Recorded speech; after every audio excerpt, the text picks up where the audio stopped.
कोटि तुम्हें प्रणाम।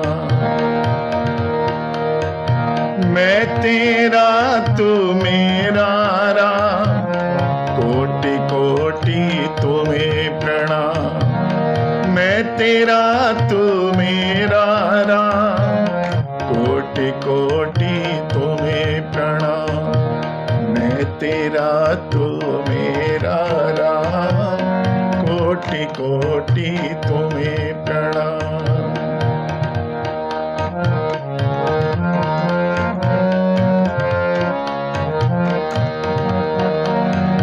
चारों ओर निराशा हो जब, न कोई आशा हो जब।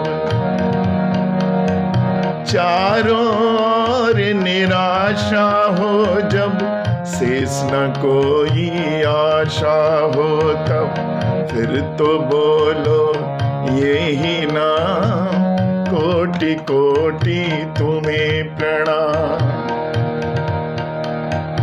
मैं तेरा तू मेरा राम, कोटि कोटि तुम्हें प्रणाम। मैं तेरा तू मेरा राम, कोटि कोटि तुम्हें प्रणाम।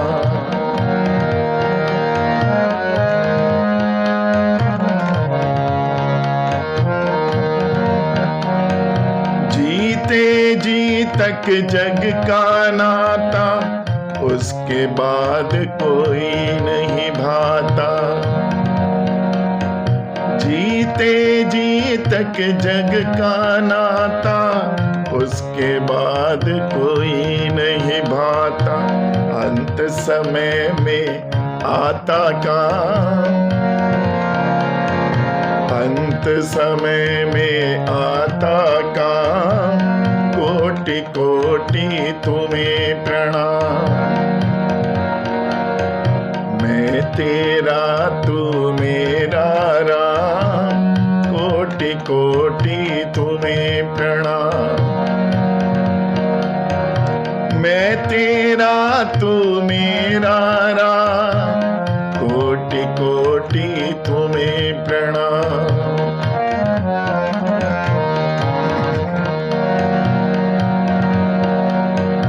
अशरण शरण दया की धाम, करुणा कर अपना लो राम।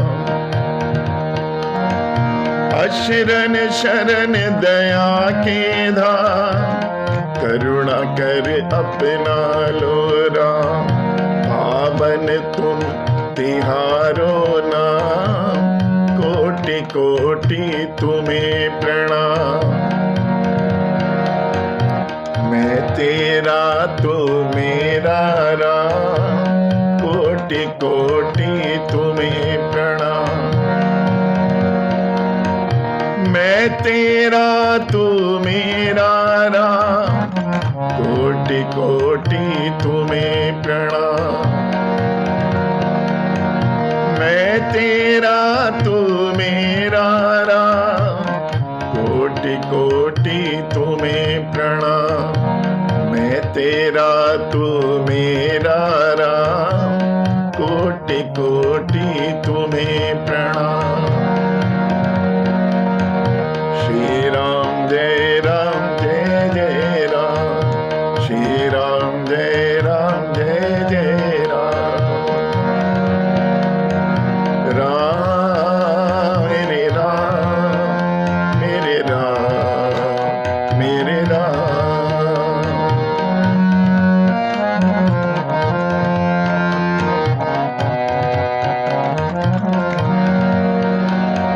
श्री राम जय राम जय जय राम, श्री राम जय राम जय जय राम। श्री राम जय राम जय जय राम, श्री राम जय राम जय जय राम। श्री राम जय राम जय जय राम, श्री राम जय राम जय जय राम। श्री राम जय राम जय जय राम। बोले राजा रामचंद्र भगवान की जय। पवन सुत हनुमान की जय। शंकर भगवान की जय। वृंदावन बिहारी लाल की जय। जय जय श्री राधे। जय जय श्री राधे। जय जय श्री राधे श्याम।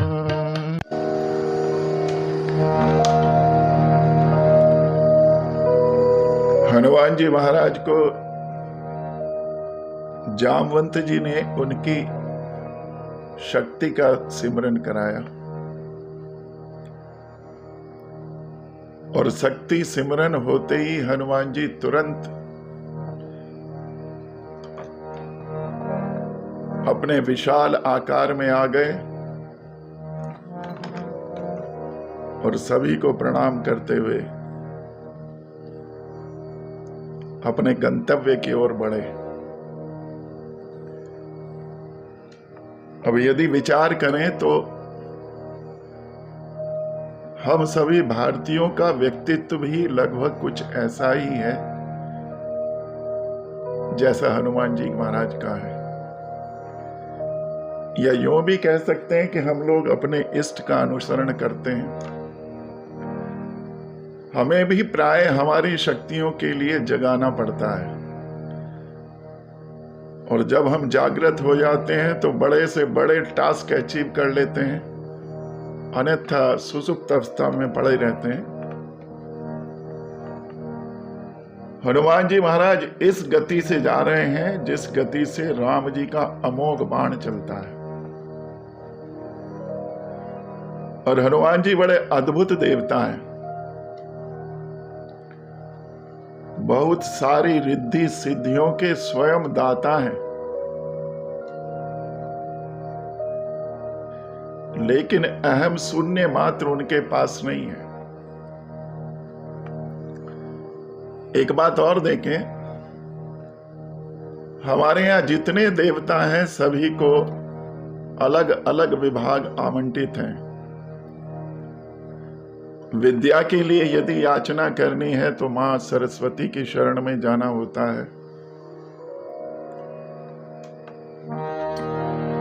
धन की आवश्यकता होती है तो माता लक्ष्मी की शरण में जाना होता है। और यदि शक्ति चाहिए तो जगत जननी मां जगदम्बे की शरण में जाना होता है। लेकिन हनुमान जी महाराज अपने आप में संपूर्ण पैकेज हैं। जो भी चाहिए हनुमान जी से मिल सकता है। बल बुद्धि विद्या देव मोहि हरऊ कलेश विकार। बल बुद्धि विद्या सभी के दाता हैं और जितने हमारे कलेश और विकार हैं उन सभी को समाप्त करने वाले देवता हनुमान जी महाराज हैं। और एक बात और है, क्योंकि ये चिरंजीवी देवता हैं, सदैव सदैव के लिए रहते हैं। आज भी हनुमान जी महाराज इस धरा भूमि पर रहते हैं। बड़े सरल और सबल देवता हैं। इनकी आराधना से बहुत जल्दी प्रसन्न हो जाते हैं और यदि हनुमान जी प्रसन्न हैं तो राम जी प्रसन्न हैं। और हनुमान जी प्रसन्न होते हैं राम कथा से और राम जी प्रसन्न होते हैं हनुमान कथा से। हनुमान जी महाराज के एक हाथ में डंडा है, एक हाथ में झंडा है।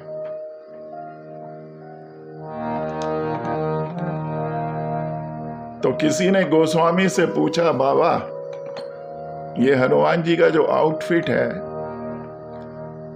ऐसा किस लिए है? अब देखो, हनुमान जी से पूछने का सामर्थ्य तो साधारण इंसान का नहीं हो सकता, तो इसलिए गोस्वामी से पूछा। तो बाबा कहते हैं कि झंडा रखते हैं राम जी की कीर्ति पताका फैलाने के लिए। जहां भी जाते हैं राम नाम का डंका बजा देते हैं। लंका में गए, वहां राम नाम का डंका बजा दिया। जहां जहां जाते हैं रघुपति कीरत विमल पताका, राम जी की कीर्ति को फैलाते हैं। अच्छा, डंडा किस लिए है? डंडा इसलिए है कि अनुशासन कायम करने के लिए। देखिए, जब कोई भेड़ वाला भेड़े चराता है तो हाथ में डंडा रखता है। उसके दो उद्देश्य हैं। पहला उद्देश्य है बाहर का कोई पशु उन पर अटैक ना कर दे, और दूसरा उद्देश्य है वो भेड़ें अपनी कतार से इधर उधर ना हो। जैसे ही वो इधर उधर होने लगती हैं, वो उस दंड का प्रयोग करता है। अब हमारी स्थिति भी भेड़ वाली है। हम लोग इतने अज्ञानी हैं कि भेड़ की तरह ही हम लोग चलते हैं। भेड़ का स्वभाव होता है, एक दिन चल दी, सारी भेड़ें उसके पीछे पीछे चल देती। इतनी अज्ञानता होती है कि कारण ज्ञात नहीं करना, एक के पीछे चल दिए। हम लोग भी भेड़ हैं। हम लोग भी भेड़ा चाल में सम्मिलित हो जाते हैं, बिना विचार किए कि इधर जाना उचित है कि नहीं है। तो ऐसे में हनुमान जी महाराज हमारे संरक्षक हैं। उनके हाथ में डंडा है। उस डंडे से बाहरी तत्व से हमें रक्षा करते हैं। और यदि हम अनुशासनहीनता दिखाते हैं तो हनुमान जी उस डंडे को हमें भी प्रयोग करते हैं। तो हनुमान जी बड़े गंभीर देवता हैं। जब भी उनकी आराधना करें बड़ी शिद्दत से करें, मर्यादित होकर करें।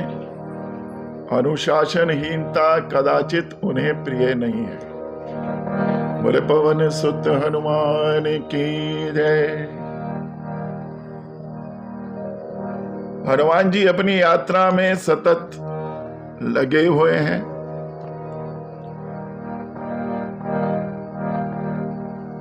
जा रहे हैं, रास्ते में मैनाक पर्वत पड़ा।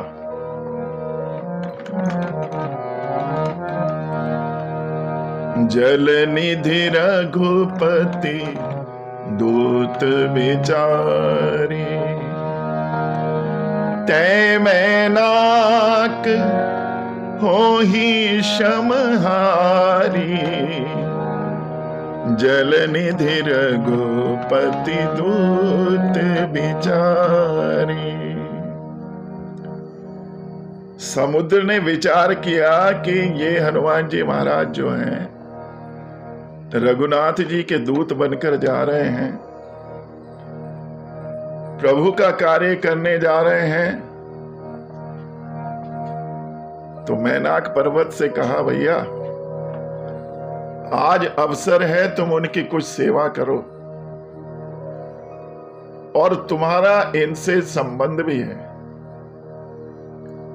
मैनाक पर्वत ने पूछा कि मेरा क्या संबंध है इनसे? अब ये जो मैनाक पर्वत है सोने का पहाड़ है। हनुमान जी कहां जा रहे हैं? सोने की लंका में। तो विचार किया जाता है ये सोने में ना फंस जाए। बड़े बड़े साधकों के लिए भी सोने को किलों को तोड़ना इतना सहज नहीं होता। साधक जब चलता है, भक्ति माता तो बहुत बाद में मिलती हैं। पहले तो ये सोने के प्रलोभन रास्ते में आ जाते हैं और प्राय हम उनमें उलझ कर रह जाते हैं। बिरला ही भक्ति माता के पास पहुंच पाता है। हनुमान जी की परीक्षा हो रही है कि कहीं ये भी सोने के विशाल दुर्ग में न फंस जाए, इसलिए इनकी परीक्षा ले ली जाए। इसलिए सोने का प्रकट पर्वत प्रकट हुआ। और दूसरा भाव ये भी आता है कि ऐसी कथा है कि पहले पर्वत के पंख होते थे और पंख होने के कारण ये पहाड़ उड़ा करते थे। एक स्थान से उड़कर दूसरे स्थान पर जाकर बैठ जाते थे। अब कदाचित कल्पना कीजिए, यदि पहाड़ उड़ा और उड़कर कहीं भी आकर बैठ गया तो कितना नुकसान हो जाएगा। जब पहाड़ उड़ते होंगे तो क्या रूपक बनता होगा, किस पहाड़ का कब उड़ने का मूड बन जाए और कहां बैठने का मूड बन जाए। बद्रीनाथ, केदारनाथ, वैष्णो देवी सभी तो पर्वतों पर हैं। पता लगा हम लोग दर्शन गए बद्रीनाथ और पर्वत का मूड बन गया उड़ने का और उड़कर चला गया ऑस्ट्रेलिया में। अब देखो क्या होगा, जो माता के भक्त हैं पहुंच गए ऑस्ट्रेलिया। अच्छा, उड़ने में तो खतरा फिर भी कम है, कहां बैठने का मन हो जाए उसमें ज्यादा खतरा है। ऐसी कथा आती है, पर्वत उठकर किसी भी ग्राम बस्ती पर जाकर बैठ जाते थे और वहां के लोग दबकर मर जाते थे। ब्रह्मा जी को बड़ी परेशानी हुई कि हम जिस नगर को बनाने में वर्षों लगा देते हैं, ये पर्वत उनको कुछ ही मिनटों में समाप्त कर देते हैं।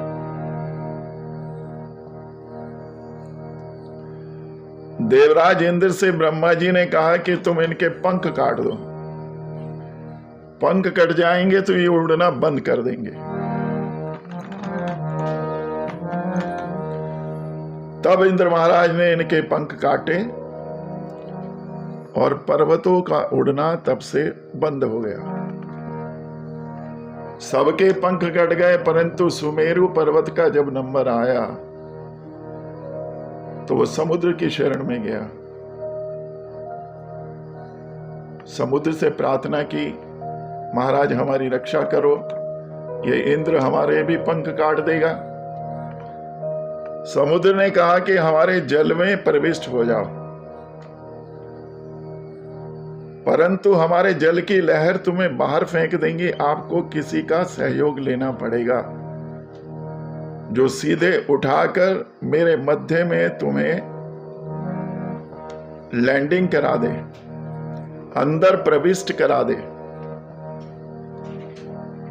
मैनाक ने पर्वत देव से, पवन देव से प्रार्थना की कि हे पवन देव, आप हमारी सहायता करें। पवन देव ने अपने वेग से इनको उठाया और समुद्र के बीच में ले जाकर छोड़ दिया और अपनी ताकत से नीचे की ओर धकेल दिया। इस प्रकार इंद्रदेव से मैनाक पर्वत के पंखों की रक्षा हो पाई। आज समुद्र कह रहा, भैया मैनाक, जिन पवन देव ने तुम्हारी सहायता की थी, उनका पुत्र राम जी के कार्य के लिए जा रहा है। आज तुम्हारे पास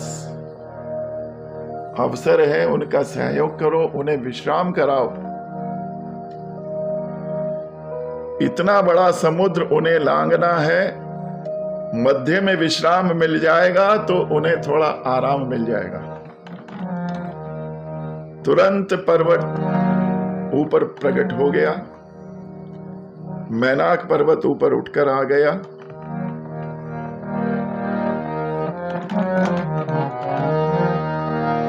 हनुमान तेहि परसा कर पुनि कीन प्रणाम, राम काज कीने बिना मोहे कहाँ विश्राम। पर्वत ने हनुमान जी से प्रार्थना की, महाराज आप कुछ समय विश्राम कीजिए।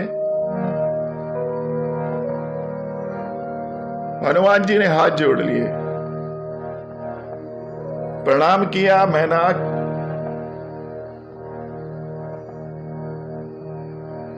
राम काज के बिना मुझे विश्राम नहीं करना।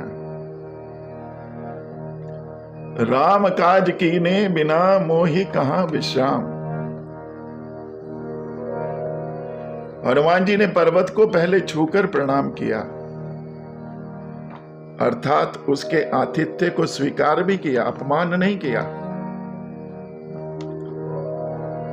और प्रलोभन में भी नहीं फंसे। देखिए जो अहंकार है ये बड़ा विचित्र है, विभिन्न रूपों में प्रकट हो जाता है। अब यदि यहां हनुमान जी महाराज सीधा मना कर देते तो ऐसा लगता कि हनुमान जी अपने अहम के वजह से मैनाक के पर्वत को स्वीकार नहीं कर रहे हैं।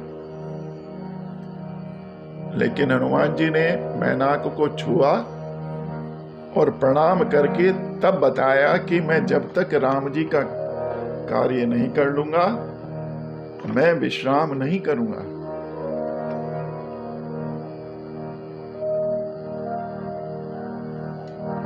निष्कामता अच्छी बात है, निष्कामता का अभिमान और प्रदर्शन नहीं होना चाहिए।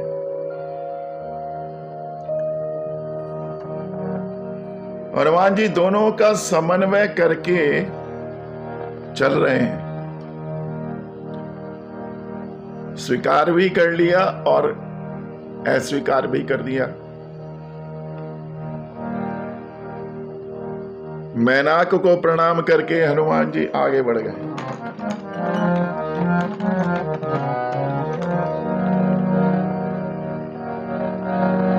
जात पवन सुत देवन देखा, जान कहूं बल बुद्धि विशेखा। सुरसा नाम अहिन के माता, पठिन आए कही ते बाता। आज सुरन मोहि दीन आहारा, सुनत बचन के पवन कुमारा। सुनत बचन के पवन कुमारा।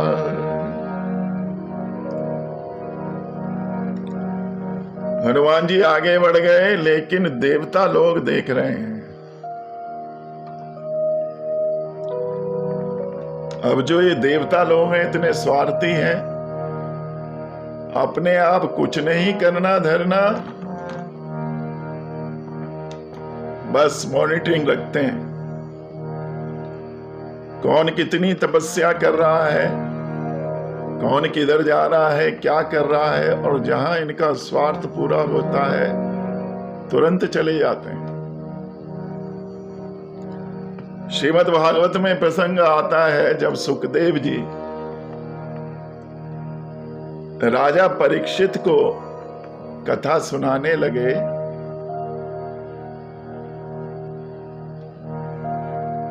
राजा परीक्षित को श्राप है, 7 दिन में उनकी मृत्यु हो जानी है। तो उनकी सुखदेव जी से प्रार्थना यही है कि मृत्यु को सहजता से कैसे स्वीकार करें। गुरुदेव आप इस पर प्रवचन कीजिए। सुखदेव महाराज ने श्रीमद् भागवत सुनाना प्रारंभ किया और देवता अमृत का कलश लेकर प्रकट हो गए और सुखदेव जी से कहने लगे कि आप ये अमृत परीक्षित जी को दे दीजिए। परीक्षित इस अमृत को पीकर अमर हो जाएंगे, आपका उद्देश्य पूरा हो जाएगा। और ये जो कथा अमृत है जो आप परीक्षित को पिलाने जा रहे हैं, ये कथा अमृत चलकर आप हमें पिलाइए। सुखदेव जी ने साफ मना कर दिया कि कहां ये स्वर्ग का अमृत और कहां ये कथा अमृत, दोनों में बड़ा फर्क है। साफ साफ मना कर दिया। बड़ी सुंदर कथा श्रीमद् भागवत में आती है, प्रसंग अन्यथा हो जाएगा। देवता बड़े स्वार्थी हैं, जहां स्वार्थ होता है तुरंत पहुंच जाते हैं। आज जैसे ही देखा हनुमान जी महाराज यात्रा में चल रहे हैं, हनुमान जी को लंका जाते हुए देखकर चौंक गए, क्योंकि लंका के नाम से देवता बड़े घबराते हैं, रावण के नाम से थर थर कांपने लगते हैं। और सोचा कि ये लंका जा रहे हैं, कुछ कर भी पाएंगे कि नहीं कर पाएंगे। ऐसा ना हो रावण इन्हें भी बंदी बनाकर रख ले, जिस तरह से हम लोगों को बंदी बना लेता है। और विचार किया कि चलो इनकी परीक्षा ली जाए। परीक्षा के लिए किसको चुना? सर्पों की माता सुरसा। सुरसा को परीक्षा लेने हनुमान जी की भेज दिया। सुरसा देवी मुंह फाड़कर खड़ी हो गई और बोली कि मैं तुम्हें खाऊंगी। हनुमान जी ने इन्हें भी प्रणाम किया। कहा, माता मैं आपका आहार बनने को तैयार हूं, परंतु फिलहाल मैं किसी इंपॉर्टेंट काम से जा रहा हूं, और जिस लक्ष्य को लेकर मैं चला हूं, जिस लक्ष्य को लेकर मैं जा रहा हूं, मेरी पहली प्राथमिकता वो लक्ष्य है। उसको पूर्ण करके जब मैं आऊंगा, आप मुझे खा लेना। राम काज करी फिर मैं आवा, सीता की सुध प्रभु ही सुनाऊं,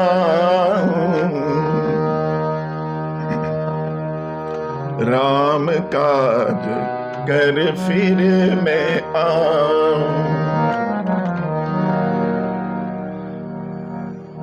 राम जी का काम पूर्ण करके मैं आ जाऊं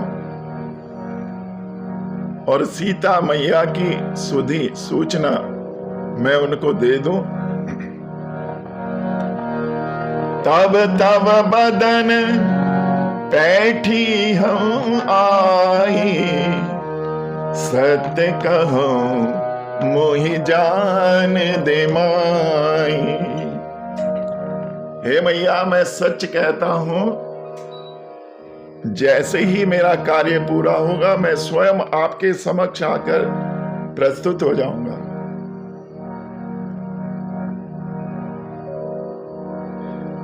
माता श्री, अब तो आप मुझे जाने दीजिए। सुरक्षा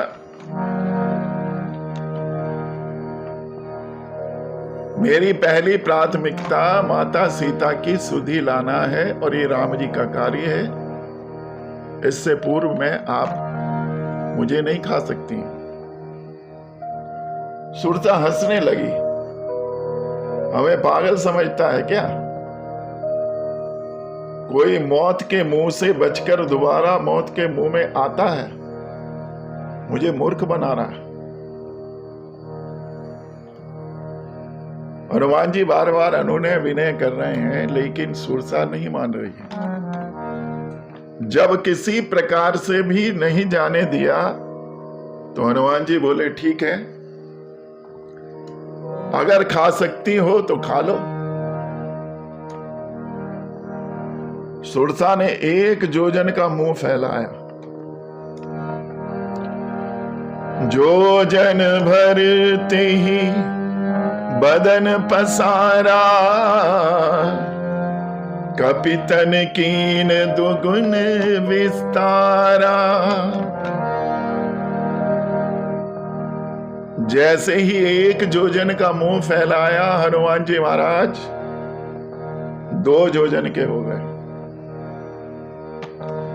16 योजन मुख तई ठयऊ, तुरत पवन सुत 32 भयऊ। 16 योजन की हो गई तो हनुमान जी 32 योजन के हो गए। हनुमान जी ठीक दुगना हो जाते हैं।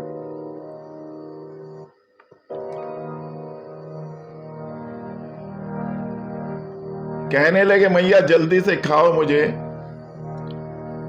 स्थिति ये हो गई कि आपस में कंपटीशन होने लगा। 16 योजन का मुख फाड़ दिया हनुमान जी, 32 के हो गए। अब सुरसा ने सीधा 100 योजन का मुंह कर दिया। जितना बड़ा समुद्र है उतना बड़ा सुरसा का मुंह। हनुमान जी की बुद्धिमत्ता देखिए। हनुमान जी को लगा कि यदि स्थिति यही रही, हम आपस में कंपटीशन ही करते रहे तो समय नष्ट हो जाएगा और मेरे कार्य में विलंब हो जाएगा। तो अति लघु रूप बनाकर सुरसा के पेट में प्रवेश किया, घूमकर वापस आ गए और हाथ जोड़कर खड़े हो गए। मैया बदन पैठ पुनि माहिर आवा, मांगा बिदा ताही सिर नावा। बदन पैठ पुनि बाहिर आवा। हनुमान जी महाराज उसके पेट में घूम फिर कर आकर बाहर खड़े हो गए, हाथ जोड़कर कहा मैया आपके मुंह में से पेट में घूमकर मैं वापस आ गया और मैया अपना उगला हुआ कोई खाता थोड़ी है और मुझे पूरी उम्मीद है कि आप भी नहीं खाओगी। सुरसा प्रसन्न हो गई और जो पहले बिल्कुल छोड़ने को तैयार नहीं थी अब आशीर्वाद देकर अमृत बरसाने लगी। सर्पनी इतनी कठोर हृदय होती है कि अपने बच्चों को भी खा जाती है,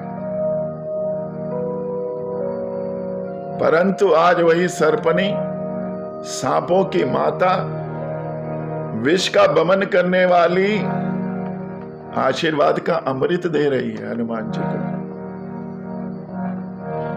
राम काज सब करी हम, तुम बल बुद्धि निधान। आशीष दे गई सो हरस चलो हनुमान। आशीर्वाद भी दिया कि राम जी के सभी कार्य सिद्ध करो, खाली एक यही कार्य नहीं, सीता जी की सुध लाना नहीं, जो राम जी जो भी कार्य सौंपे उसको आप पूर्ण करो। सुरसा ने आशीर्वाद दिया, बताया कि देवताओं ने परीक्षा लेने मुझे भेजा था, तुम पास हो गए और तुम तुरंत जाओ, तुम्हारा कार्य सफल होगा।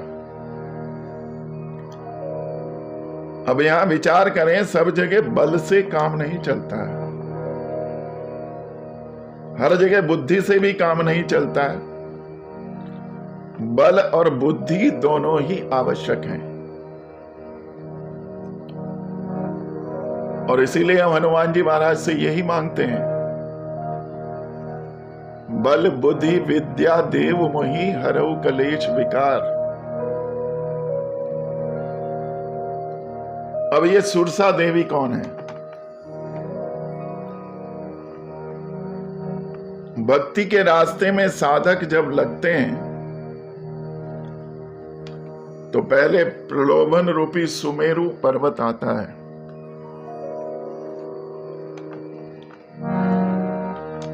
सुमेरु प्रलोभन का संकेत है, सोने का पर्वत है। और जब भक्त उसको भी छोड़ देता है तो कीर्ति रूपी प्रशंसा सुरसा के रूप में सामने आती है। जैसे ही आपने त्याग किया, धन का त्याग किया, प्रलोभन का त्याग किया, आपका सुयस होने लगता है, कीर्ति फैलने लगती है।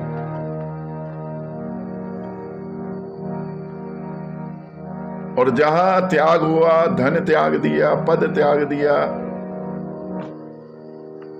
लोग आपकी प्रशंसा प्रारंभ कर देते हैं। आप तो बड़े महान त्यागी हैं, आप तो आप हैं, सबके बाप हैं। न जाने क्या क्या बातें करके ऐसा चढ़ा देंगे कि आप में अहम की हवा भर जाएगी। देखिए, प्रशंसा रूपी सुरसा मुंह फाड़कर खड़ी है और सुरसा को मारना नहीं है,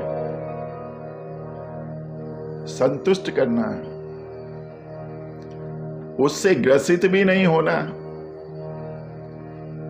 हनुमान जी ने मारा भी नहीं हुआ और ग्रसित भी नहीं हुए, बचकर निकल गए। और बचे कब? जब छोटे हो गए।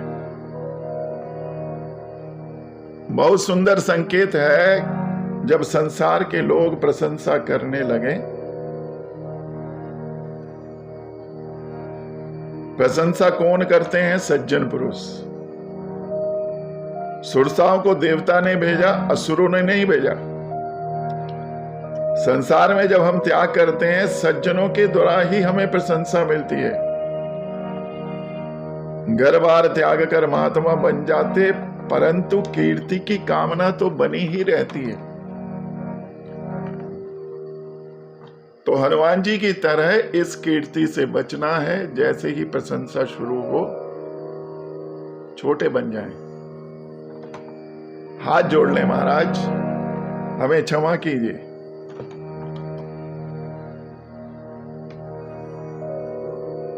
अब यहां पर सुरसा को लोभ का संकेत भी माना गया है। कुछ विद्वानों ने सुरसा को लोभ माना है कि जिस तरह से सुरसा अपना स्वरूप दुगना करती है, इसी तरह हमारे अंदर का जो लोभ है वो भी दुगना बनता है। लाभ और लोभ परस्पर जुड़े हुए हैं। सिर्फ एक मात्रा का अंतर है लाभ और लोभ में। किसी चीज में यदि हमें लाभ हो जाता है तो मात्रा आकर लाभ पर टिक जाती है और वो लोभ बन जाता है। और ये लोभ सुरसा की तरह दुगने रूप में बढ़ता है, ज्योमेट्रिकल प्रोग्रेशन में बढ़ता है। देखिए, एक अर्थमेटिकल प्रोग्रेशन होती है, एक ज्योमेट्रिकल प्रोग्रेशन होती है। अर्थमेटिकल प्रोग्रेशन यानी 1 2 3 4 5 इस तरीके से बढ़ना, और ज्योमेट्रिकल प्रोग्रेशन यानी 2 4 8 16 इस तरीके से बढ़ना।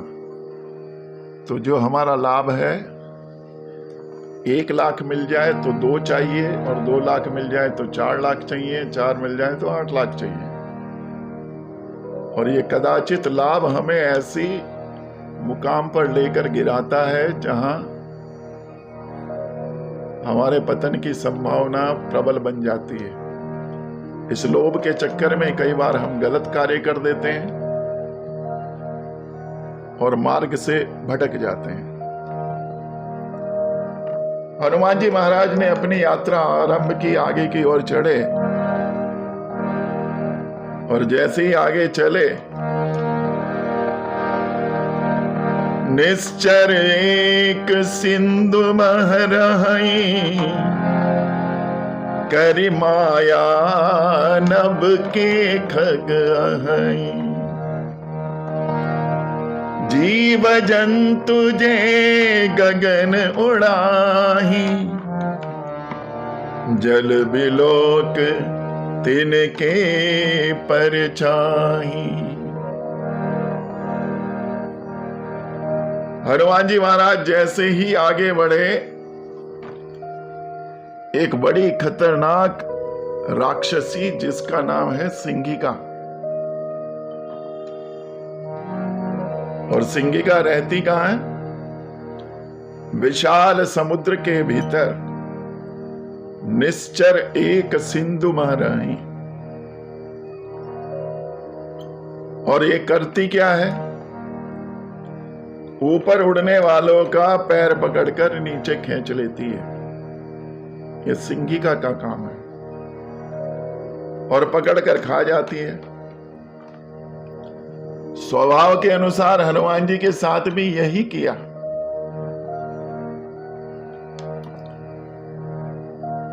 हनुमान जी ने कहा, देवी जिनके ऊपर किसी की छाया नहीं है उन्हीं को खाया होगा। मेरे ऊपर तो राम जी की छाया है। और जैसे ही उसने पकड़ने की चेष्टा की, हनुमान जी ने एक मुक्का घुमाकर मारा और उसका गोविंदाय नमो नमः। बोले हनुमान जी महाराज की जय। अब विचार करें, ये सिंहिका कौन है? समुद्र में रहने वाली है। साधना पक्ष में इसका नाम ईर्ष्या है। जब आप प्रलोभन से भी बच गए, सुमेरु पर्वत से भी बच गए, कीर्ति से भी बच गए, सुरसा से भी बच गए, जाओगे तो आपको घसने वाले ईर्ष्यालु बहुत मिलेंगे। अच्छा, ये ईर्ष्या रहती कहां है? ये रहती है विशाल समुद्र, अर्थात समुद्र यानी हमारे हृदय में रहती है। हमारा हृदय भी समुद्र है, विशाल समुद्र है, और जो ऊपर उड़ने वाले को गिराती है। पराय ईर्ष्या सामान्य व्यक्ति में उतनी नहीं होती, क्योंकि सामान्य व्यक्ति क्या किसी का बिगाड़ सकता है। जो बड़े बड़े लोग हैं, बड़े बड़े सागर रूपी हृदय वाले हैं, उन लोगों के अंदर में ईर्ष्या घुसी रहती है।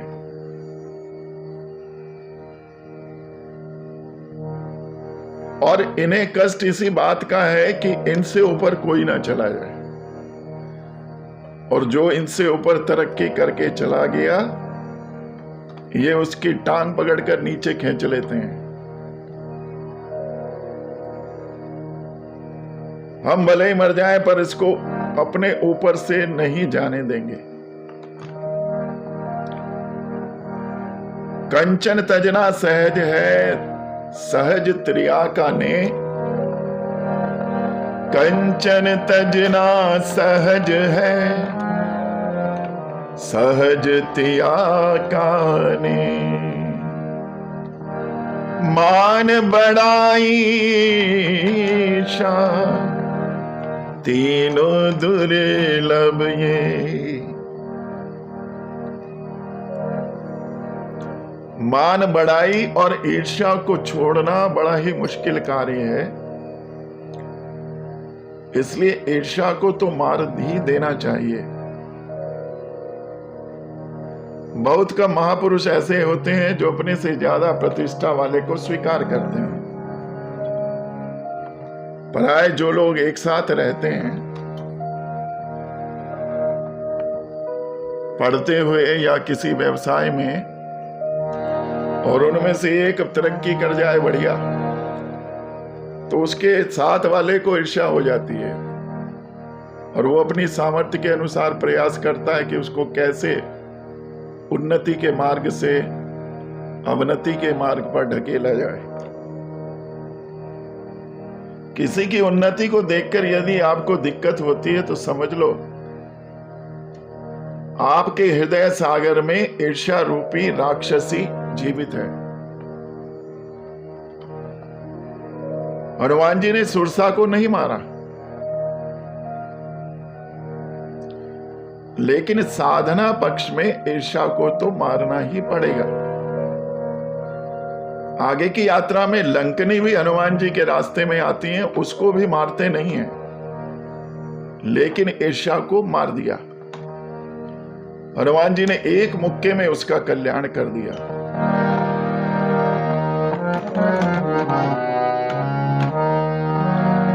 ताहि मार मारुत सुत बीरा, बारिद पार गयो मति धीरा।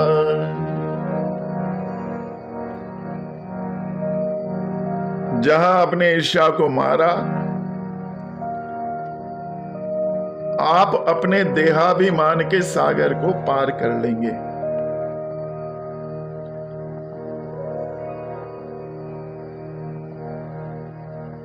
समुद्र को देहाभिमान का स्वरूप माना गया है। देहाभिमान जैसे ही आपने देहाभिमान को मारा, समुद्र पार किया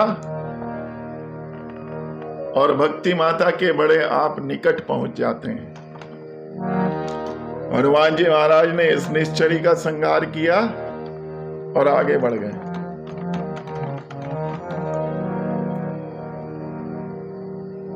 जैसे ही लंका में पहुंचे, लंका का दर्शन किया।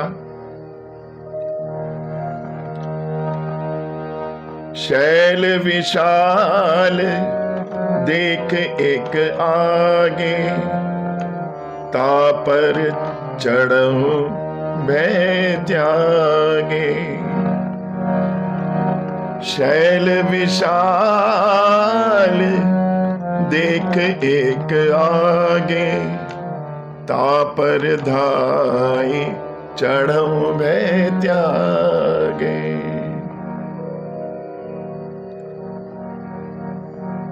लंका के नाम से लोग घबराते थे।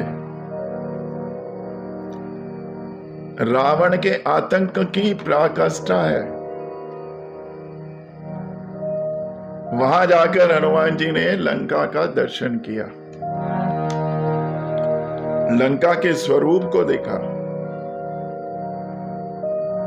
दर्शन लंका का क्यों कर रहे हैं? एक भक्त ने पूछा कि दर्शन शब्द क्यों?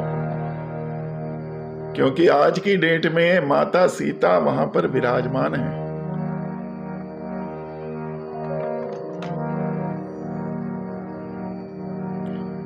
अब देखिए, रावण इतना बड़ा आतंकी है,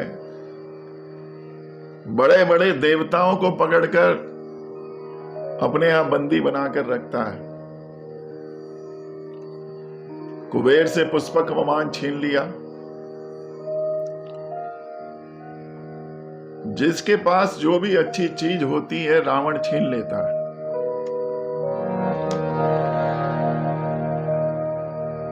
जिसके अंदर दूसरे की वस्तु को छीनने का भाव है, वो समझ लीजिए रावण है।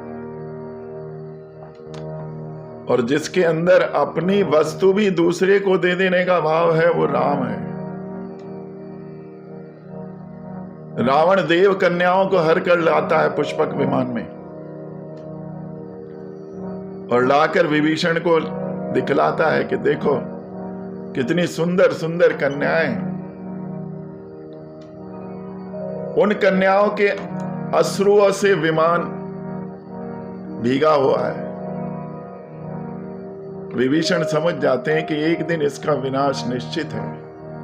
ये इन कन्याओं के जो अश्रुधारा है, इन अश्रुधाराओं में रावण प्रभावित हो जाएगा। रावण स्वभाव से इतना दुष्ट है। हनुमान जी ने चढ़कर देखा, कनक कोट विचित मणिकत, सुंदराय तना घना। चहुहट्ट अट्ट सुभट्ट बीती, चारपुर बहुविधि बना। गजबाज खच्चर निकर पदचर, रथ बरूथन को गने। बहुरूप निश्चर जूथ अति बल, शैन बरनत नहीं बने। गोस्वामी ने लंका का पूरा वर्णन करते हुए यहां छंद लिखे हैं। हनुमंत लाल दूर से लंका का दर्शन करते हैं। ऐसी अद्भुत सोने की लंका, चारों तरफ सोना के प्रकोटे, जितना भी निर्माण है सब सोने का है। सोना ही सोना नजर आता है। कुछ लोग कहते हैं कि ये क्या सही है? सचमुच क्या लंका सोने की थी? संत बोले, भैया तुम्हें इतनी दिक्कत क्यों है? सोने की ही होगी जब लिखा है तो। बोला नहीं, कुछ समझ नहीं आती। दीवार सोने की, छत सोने की। महात्मा बोले कि यूं समझ लो, सोने की नहीं भी है तो सोने की तो होगी ही, क्योंकि लंका में 1-2 घंटे सोने वाले नहीं, 6-6 महीने सोने वाले कुंभकर्ण जैसे लोग हैं। तो हो सकता है इस सोने वाले का भाव लिया हो। मणियों के दरवाजे, परंतु रावण ने जाने कितनी नाग कन्या, गंधर्व कन्या, यक्ष कन्याओं का हरण कर रखा है। उनका सौंदर्य इतना अद्भुत है कि देखकर मुनि मोहित हो जाते हैं। हनुमान जी कौन है? बैरागी ब्रह्मचारी, निवृत्ति मार्ग के बैरागी हैं। और ऐसा बैरागी ही इस मायावी लंका के दुर्ग से निकल कर आ सकता है। नहीं, यहां पर बड़े बड़े साधक फंस जाते हैं। कंचन, कीर्ति, कामनी, तीनों यहां किसी ना किसी रूप में विद्यमान है और कोई ना कोई उलझा लेती है। ऐसे दुर्ग से निकलना हनुमंत लाल के अलावा किसी साधक के लिए संभव नहीं है। राक्षसों की स्थिति बड़ी विकट है। उनके खाने का कोई हिसाब ही नहीं है। गधा खा जाए, आदमी खा जाए, भैंसा उठाकर खा जाए, और पकाने की भी आवश्यकता नहीं, कच्चा ही खा जाए। गोस्वामी कहते हैं इनकी स्थिति का कहां तक निरूपण करें। ये छोटी सी कथा सुनाई, सारा वर्णन इनका नहीं किया जा सकता, संक्षेप में बखान किया है, गोस्वामी स्वयं स्वीकार करते हैं। परंतु इन सब का उद्धार राम जी के तीर से होने वाला है। इनका उद्धार राम जी के तीर ही कर सकते हैं, अन्य कोई उपाय इनके उद्धार का नहीं है। और रावण बड़ा विद्वान है, दूरदर्शी है। रावण ये जानता था कि हमारी प्रवृत्ति तामसी है। कहता भी है, होई भजन ना तामस देहा, और मान रहे हैं कि वो भगवान है, परंतु भजन करना हमारे बस की बात नहीं। इसलिए रावण ने विचार किया कि मैं अकेला नहीं, पूरे परिवार को राम जी की कृपा के बाणों के माध्यम से परम धाम भिजवाऊंगा। हनुमान जी विचार करने लगे कि इस दुर्गम दुर्ग में प्रवेश कैसे किया जाए।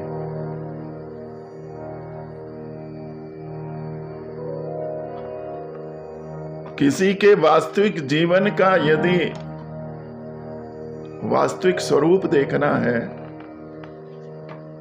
तो उसका वास्तविक स्वरूप रात में ही देखना चाहिए। दिन में तो सभी सफेद पोश लगते हैं, रात्रि में असलियत पता लगती है कि सफेद पोश का वास्तविक चरित्र क्या है।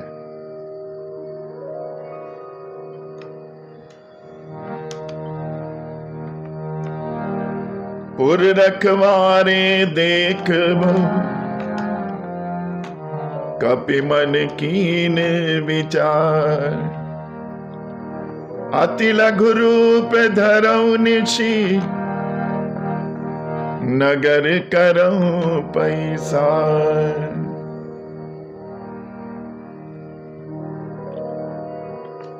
बड़ा छोटा रूप बनाकर और रात्रि में प्रवेश किया।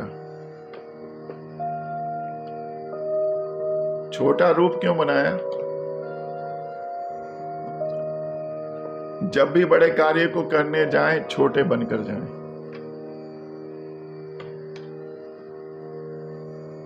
रात्रि में प्रवेश इसलिए किया कि वास्तविक स्वरूप यदि देखना है लंका के लोगों का तो रात्रि में ही पता लग सकता है। दूसरी बात, सुरक्षा के दृष्टिकोण से भी रात्रि में प्रवेश आसान माना जाता है।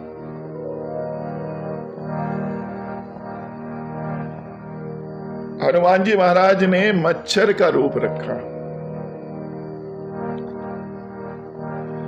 मसक समान रूप कपि धरहि, लंकहि चलो सुमिर नर हरहि। नाम लंकनी एक निश्चरी, सो कह चलस मोहि निंदरी। जान ही नहीं मरम सट मोरा, मोर आहार जहां लगी चोरा। हनुमान जी मच्छर बन गए और जैसे ही धीरे से प्रवेश करने लगे लंका में तो तुरंत राडार में लंकनी ने देख लिया। अब ये बात माननी पड़ेगी कि रावण का जो डिफेंस सिस्टम है वो बड़ा आधुनिक है और सुदृढ़ है। हमारे यहां आतंकवादी घुस जाते हैं, रावण के यहां मच्छर भी नहीं घुस पा रहा। लंकनी बोली, मोर आहार कहां लगी चोरा। अरे दुष्ट, चुपके चुपके कहां घुसा जा रहा है? क्या तू मेरे मर्म को नहीं जानता? मैं चोरों को खाती हूं। अब देखिए यहां कितना बड़ा झूठ लंकनी बोल रही है कि मैं चोरों को खाती हूं। चोरों को खाती तो सबसे बड़ा चोर तो लंका में बैठा हुआ है, तिरिया चोर जिसका नाम है। हनुमान जी कहते हैं कि जिसने हमारी माता का हरण करके चोरी से धोखे से कर लिया, वो चोर तो तेरी लंका में बैठा हुआ है।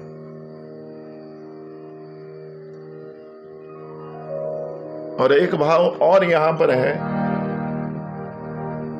कि जहां के रक्षक स्वयं चोरों को संरक्षण देने लगे तो समझ लीजिए कि वहां रावण राज्य है। क्योंकि रक्षकों का दायित्व है दोषी को दंड दिलवाना, और वो रक्षक ही भक्षक बन जाए, सज्जनों को परेशान करें, दुष्टों को संरक्षण दें, तो भाई ये तो रावण राज की ही विशेषता है। हनुमान जी ने एक मुक्के का प्रहार किया और लंकनी जमीन पर गिर गई, मुंह से रुधिर निकला। मुठी का एक महाकपिहनी, रुधिर ममत धरनी ढनमणि। एक मुक्के के प्रहार से जमीन पर गिर गई और सशंकित होकर धीरे से खड़ी हो गई। अब उसकी भाषा बदल गई। बोले सियावर रामचंद्र भगवान की जय। अब यहां पर देखिए हनुमान जी को रास्ते में कितनी बाधाओं का सामना करना पड़ा। हनुमान जी के मार्ग में तीनों मार्ग से बाधा आई, जल मार्ग से, थल मार्ग से, नव मार्ग से। लेकिन हनुमान जी महाराज बड़े बुद्धिमान हैं, उन्होंने हर बाधा को विवेक पूर्वक समाधान करते हुए आगे बढ़े।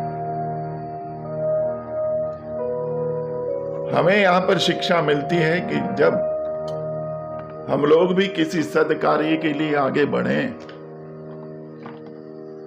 और किसी भी कार्य में जब बढ़ते हैं तो बाधाएं आना स्वाभाविक है। बाधाएं तो आएंगी आएंगी। उन बाधाओं का सामना हम हनुमान जी महाराज की तरह करें और हनुमान जी महाराज का आशीर्वाद लेकर ही हम अपनी यात्रा का प्रारंभ करें। आइए हनुमान जी महाराज के चरणों में एक अर्चना करते हैं, वंदन करते हैं। ना स्वर है ना सरगम है, ना ले ना तराना है। ना स्वर है ना सरगम है, ना ले ना तराना है। बजरंग के चरणों में एक फूल चढ़ाना है। ना स्वर है ना सरगम है, ना ले ना तराना है।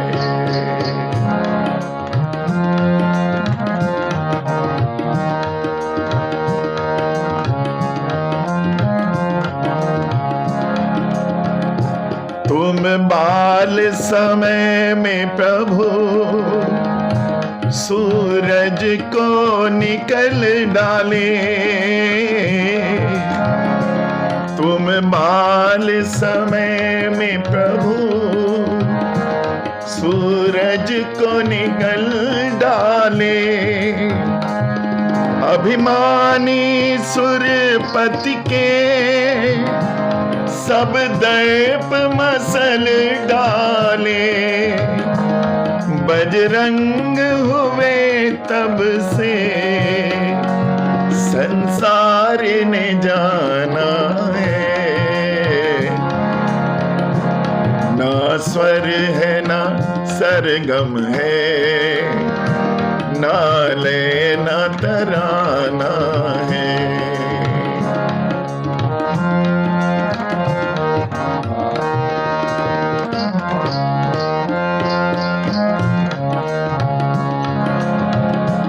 जब राम नाम तुमने पाया न नगीने में।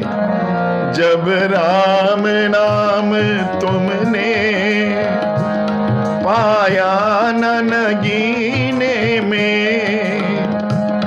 तुम चीर दिया सीना, सिया राम थे सीने में। विस्मित जग ने देखा,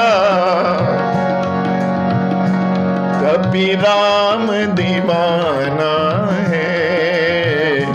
ना स्वर है ना सरगम है, ना ले ना तिराना है। बजरंग के चरणों में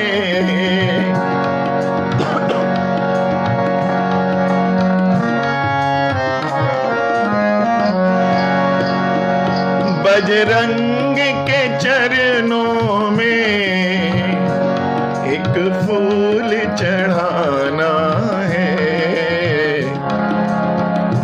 ना स्वर है ना सरगम है, ना ले ना तराना है।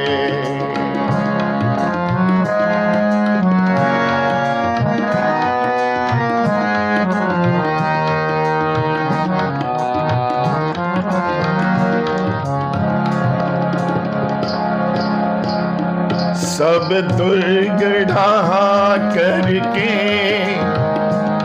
लंका को जलाए तुम।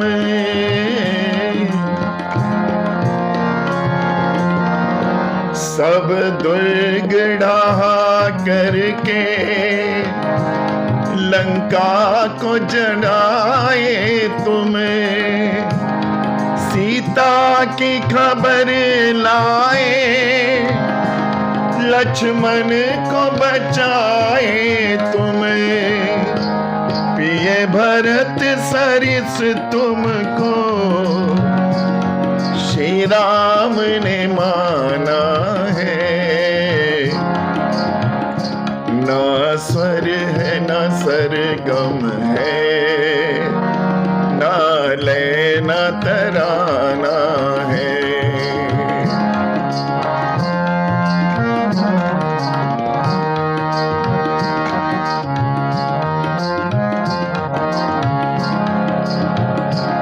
बजरंग के चरणों में एक फूल चढ़ाना है। ना स्वर है ना सरगम है, ना लय ना तराना है। ना स्वर है ना सरगम है, ना लय ना तराना है।